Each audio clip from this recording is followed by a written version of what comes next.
Well, hello and welcome to my latest video. Now, some of you will know that I've recently returned from cycling 930 miles across the length and breadth of the Great Britain, doing Land's End to John O'Groats, and there is a rather long video about my journey, but I thought I'd do a few follow-up videos, and this particular one is about the stuff or kit that I took but didn't use and therefore didn't need. Now, there is a video that I made before I went on the trip, detailing all the stuff that I was planning to take. So if you are really interested, have a look at that video. You can see everything that I plan to take. And this video will show you what of those things I didn't use or didn't need. So let's get straight into it, shall we?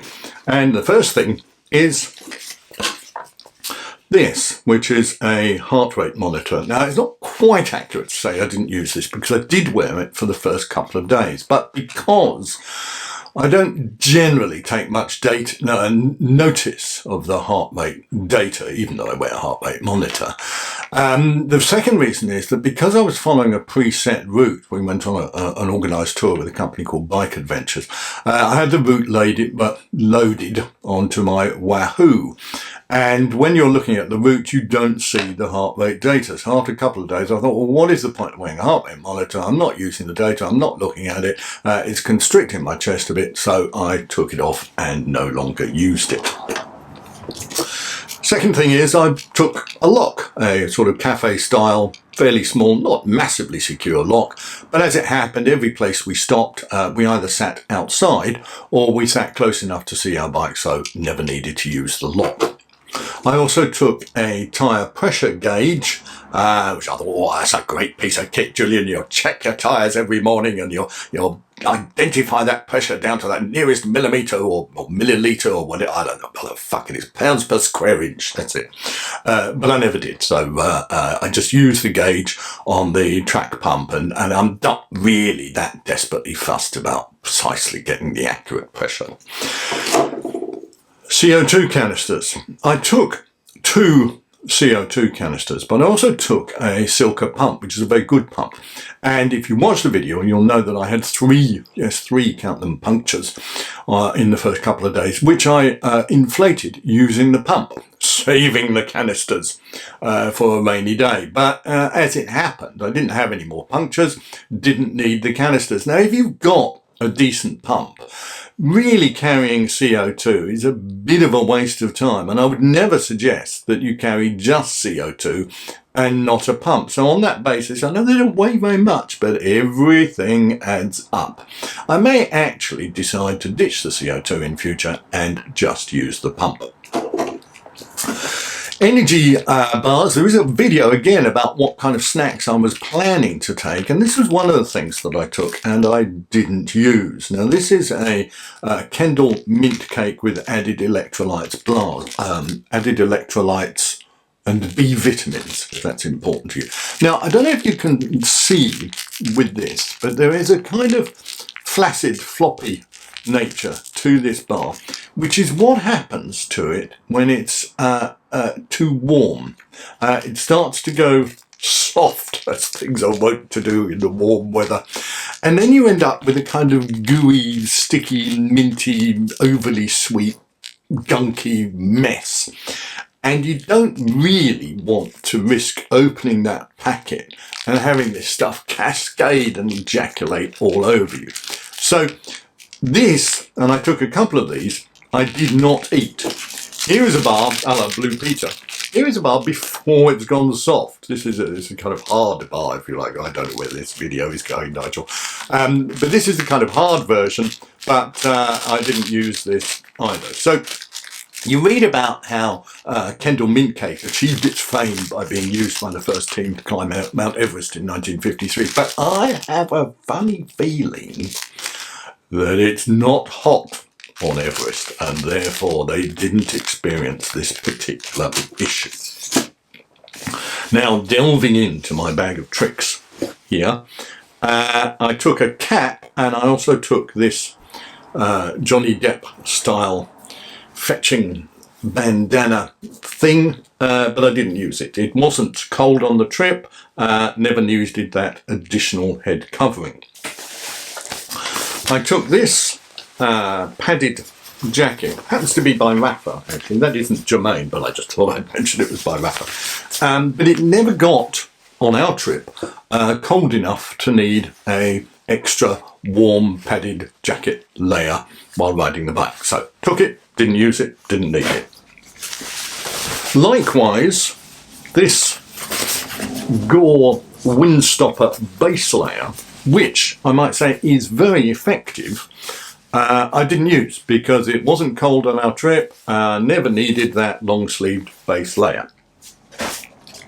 I took, in terms of casual wear, 2 shirts, a polo shirt, and this t-shirt. Bit of overkill, never used this t-shirt, didn't need it. I took a pair of knee warmers. There's only one here, I don't know where the other one is. Somewhere, oh, here it is.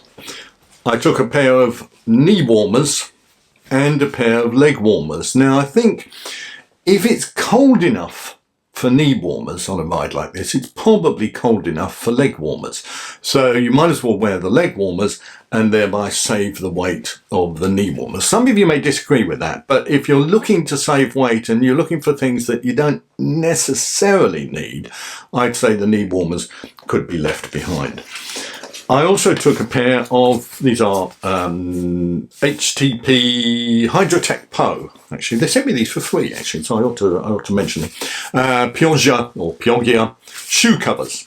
But we were very lucky on our trip. We did not have rain. We had about 5 minutes of rain on the last day, so we didn't have any heavy rain, didn't have any big downpours, didn't have any torrential rain, weren't riding in India, there weren't any monsoons, we weren't going through rice paddies. We were lucky. We were lucky. So didn't need to use the shoe covers. Likewise, as I said in relation to the Rafa jacket, it wasn't cold and therefore I didn't need the full finger gloves. On the last day, it was a bit cold, but we were tonking along at a fair old pace, so that kept my hands warm and I didn't use the long fingered gloves.